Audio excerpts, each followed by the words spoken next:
Listen, if you're feeling stuck, small, or like you're just not showing up as the person you know you could be, this is your wake-up call. Because the truth is, the way you see yourself is everything. It drives every decision you make, every risk you take, every relationship you allow or walk away from.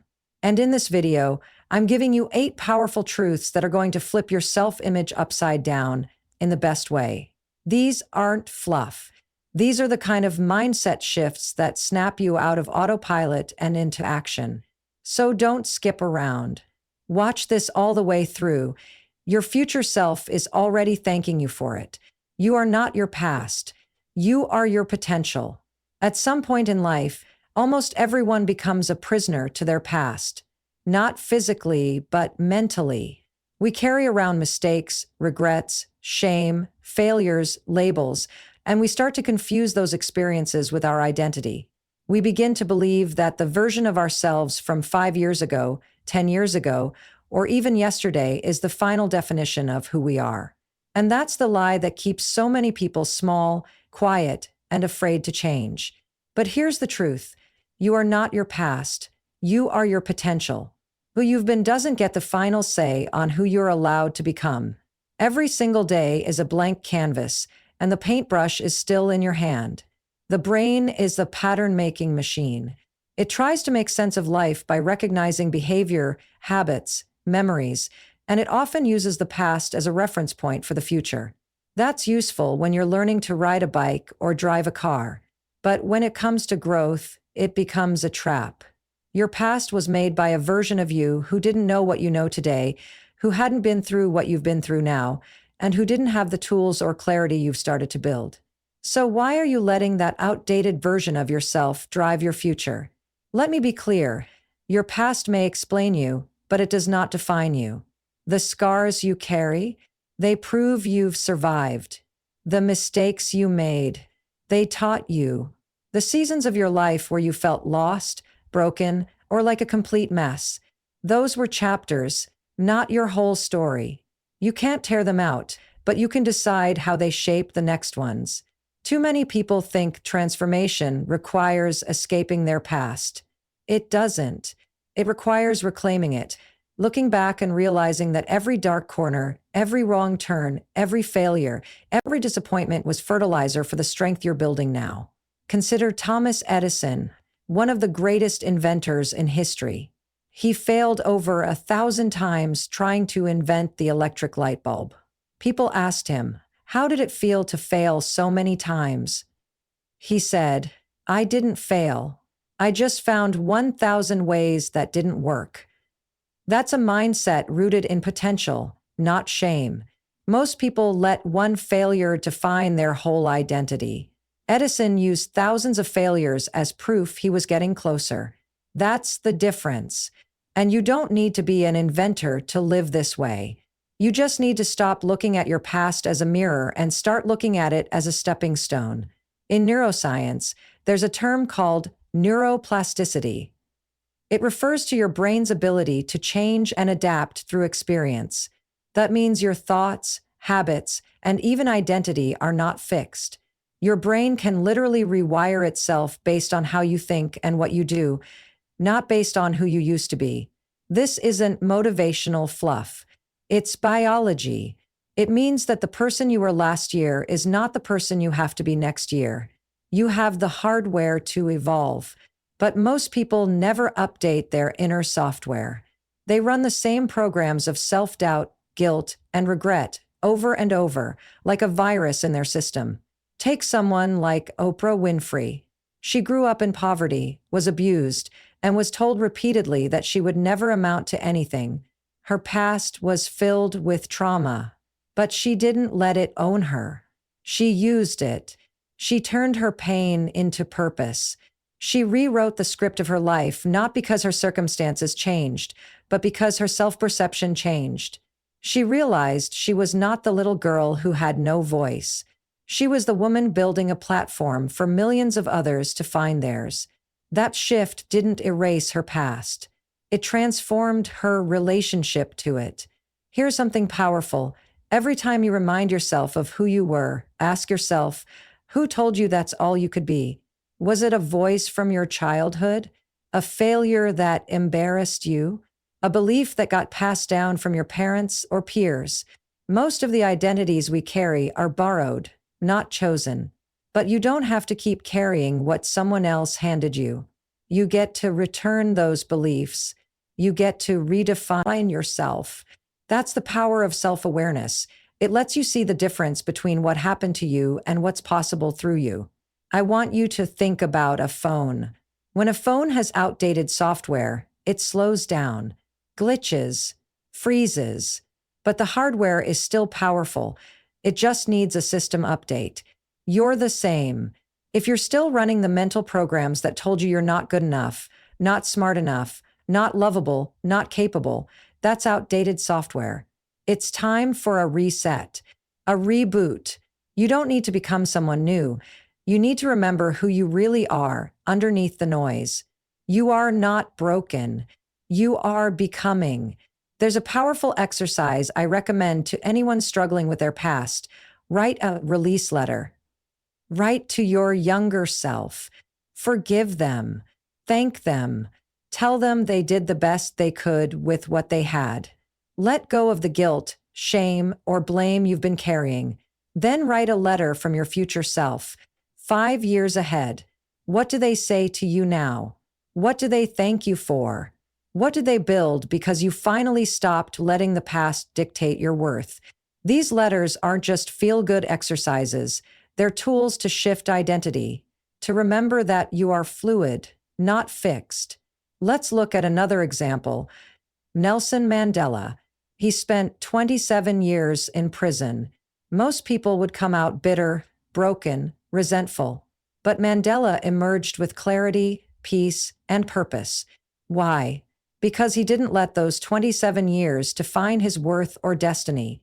He used that time to become the man who would lead a nation. That's what happens when you stop believing your past is your prison and start believing it's your preparation. You don't have to go through something extreme to understand this. Even small regrets, the job you didn't take, the relationship you stayed in too long, the risk you avoided, can become chains if you let them. But they can also become fuel. Every no can lead to a better yes. Every closed door can lead to a new direction. Every version of you that didn't work out is one step closer to the one that will. Let me ask you something bold. What would change in your life if you believed your best chapter hadn't even been written yet? How would you speak to yourself? What risks would you take? What dreams would you stop postponing? The version of you that's buried under the weight of the past is not the end of your story. It's the beginning of your rise. You are not your past. You are your potential. And potential is limitless. It's not about where you've been. It's about what you build from here. You are allowed to change. You are allowed to grow. You are allowed to outgrow people, places, mindsets, even the version of yourself that used to make sense.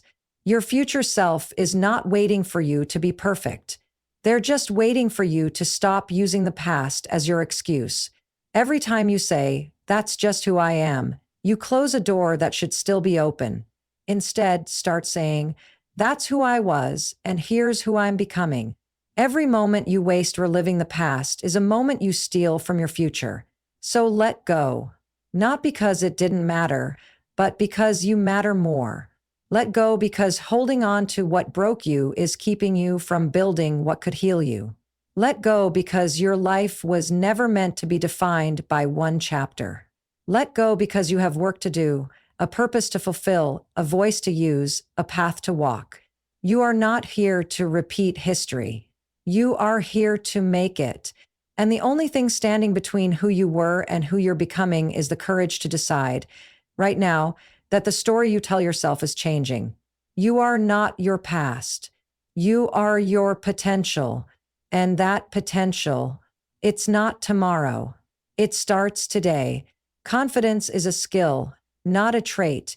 When most people think about confidence, they imagine something you're either born with or without, a kind of natural charisma or self-assurance some people just have and others don't.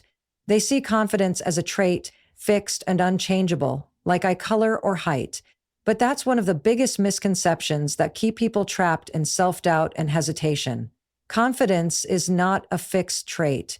It's a skill. And like any skill, it can be learned, practiced, and mastered, no matter where you're starting from.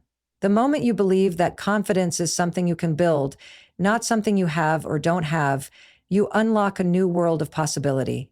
Think about skills you've learned before: riding a bike, playing an instrument, public speaking, or even cooking. None of these came naturally at first. You probably stumbled, made mistakes, and felt awkward or nervous. But the more you practiced, the more you improved. The same is true for confidence. It's built by action, by doing the things that scare you a little, by stepping into discomfort repeatedly and surviving it. Confidence isn't the absence of fear or doubt. It's the willingness to keep moving forward anyway. Science backs this up. Psychologists describe self-efficacy as the belief in your ability to succeed in specific situations. Self-efficacy grows when you set achievable goals and meet them, even small ones. Every time you accomplish something, your brain releases dopamine, the feel-good neurotransmitter, which reinforces your belief in yourself. That's why starting with tiny wins is crucial. It's the foundation of real confidence, not the fake, flashy kind you see on social media. Let's consider an example. J.K. Rowling, before she became one of the most successful authors in history, faced relentless rejection. Her manuscript for Harry Potter was turned down by 12 publishers. Imagine the confidence it takes to keep submitting your work after that many no's. But Rowling didn't have a magic wand that made her confident overnight. She built it by taking risks, putting herself out there, and refusing to let failure define her worth. That's how confidence grows, through persistence, resilience, and small victories that add up. Another important aspect is how you talk to yourself. Your inner dialogue shapes your confidence more than any external praise or criticism. When you say, "I can't do this," or "I'm not good enough," your brain literally believes you. Neuroscience shows that negative self-talk activates the brain's threat response, increasing anxiety and shrinking your confidence. But positive, empowering self-talk activates the reward centers, making you more likely to take action and succeed. This is why mindset matters just as much as action. Let's break down what building confidence looks like in practice. First, start with awareness. Notice when you're doubting yourself and what triggers those feelings. Is it a particular task, a person, or a past experience? Next, challenge those doubts. Ask yourself, is this really true? What evidence do I have? What would I say to a friend in this situation? Then, take a small step forward. Maybe it's speaking up in a meeting, trying a new skill, or simply standing taller. Each small success rewires your brain, making the next step easier. It's also key to surround yourself with support. Confidence isn't built in isolation. Find people who believe in you, who encourage your growth, and who hold you accountable. Negative or toxic relationships drain your confidence and reinforce self-doubt. On the other hand, mentors, friends, and communities that uplift you create a feedback loop of positivity and growth. Think about athletes, actors, and performers. Their confidence isn't magic.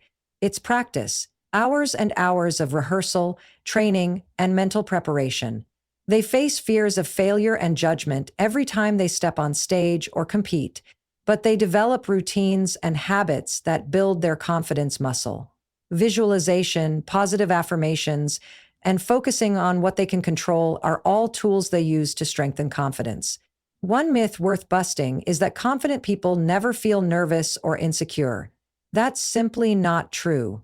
Confidence isn't the absence of those feelings. It's the ability to move forward in spite of them. Even the most successful leaders and creators feel doubt, but what separates them is how they handle it. Instead of freezing or avoiding, they acknowledge the fear and act anyway. Here's a powerful practice to build your confidence daily. Every morning, set a small intention that challenges you, something slightly outside your comfort zone. Maybe it's making eye contact during a conversation, volunteering to lead a project, or expressing your opinion. At the end of the day, reflect on that moment. What did you learn? How did it feel? Celebrate that progress, no matter how small. Another factor is how you carry yourself physically.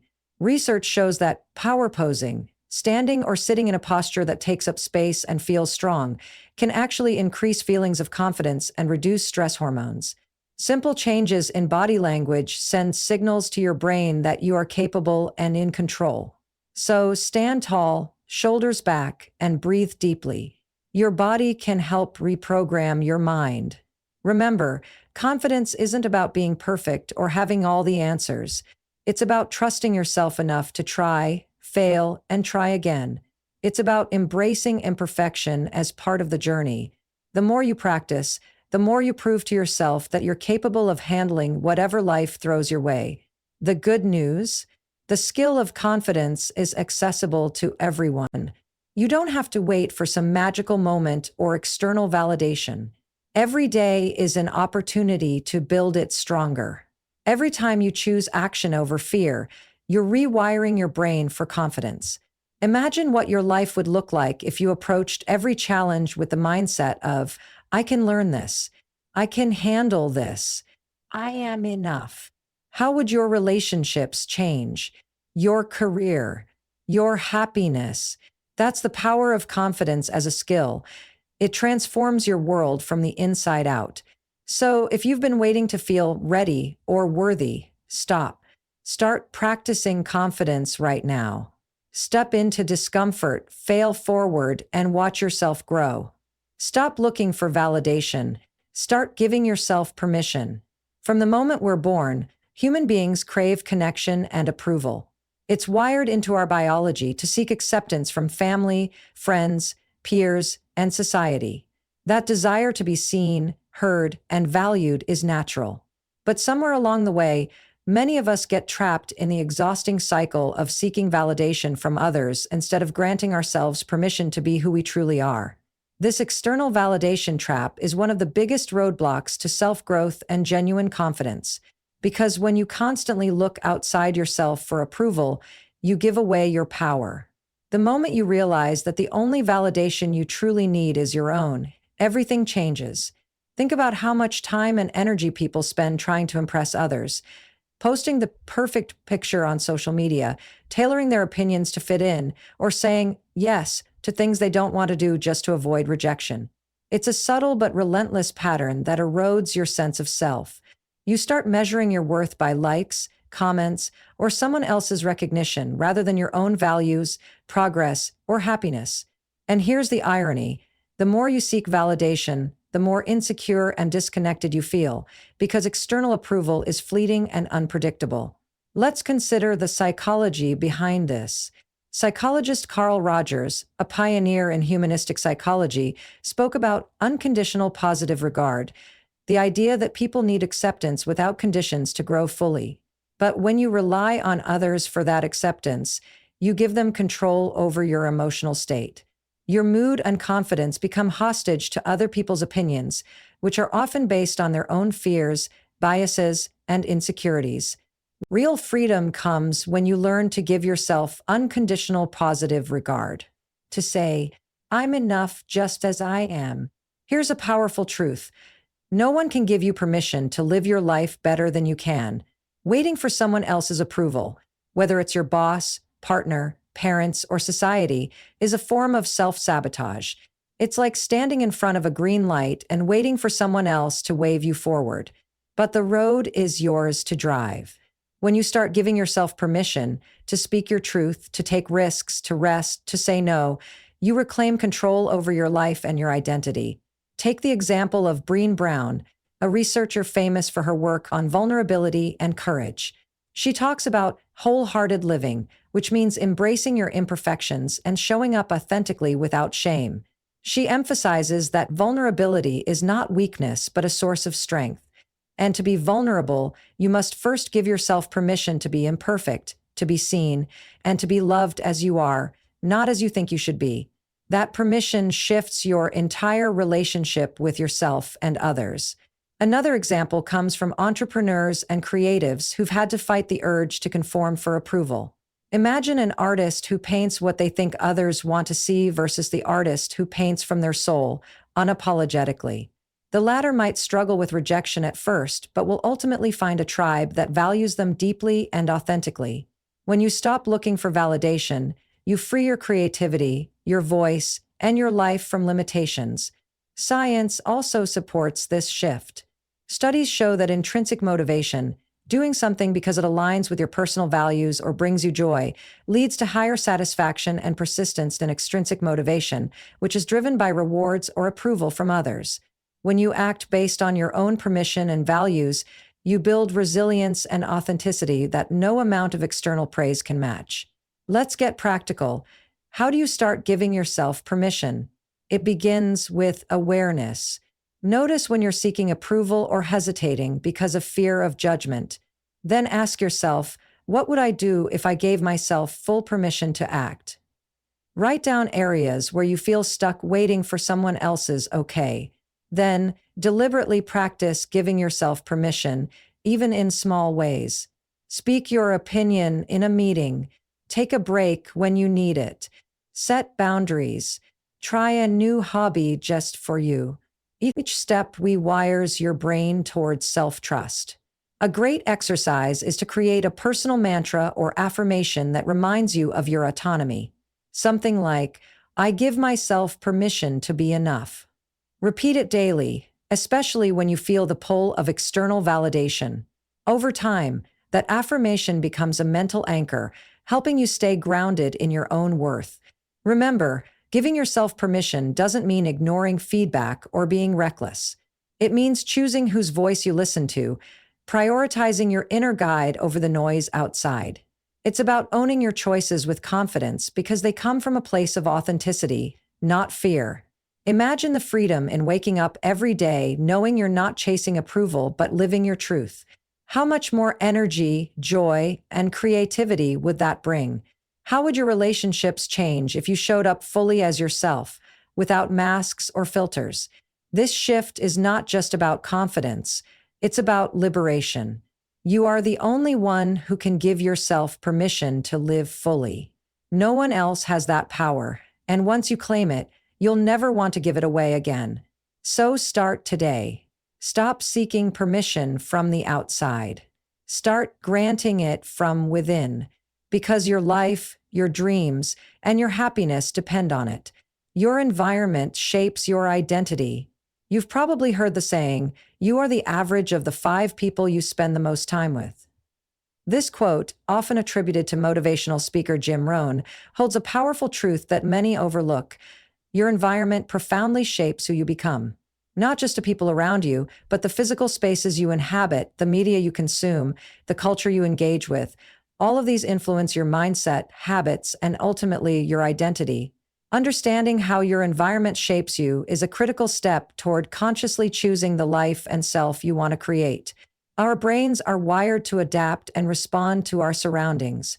From the moment we wake up to the moment we fall asleep, we absorb countless signals from our environment. Social cues, sounds, visuals, language, attitudes. These inputs shape our beliefs and behaviors, often without us realizing it. This is why 2 people raised in different environments can develop vastly different identities, values, and worldviews. Your environment literally programs your subconscious mind, setting the tone for what you consider normal, possible, or even acceptable. Take the example of a study done by psychologist Albert Bandura on social learning theory. Bandura found that people learn behaviors, attitudes, and emotional reactions by observing others in their environment. Children who grew up around aggressive role models were more likely to exhibit aggression themselves. Conversely, those surrounded by nurturing, supportive figures tended to develop healthier emotional skills.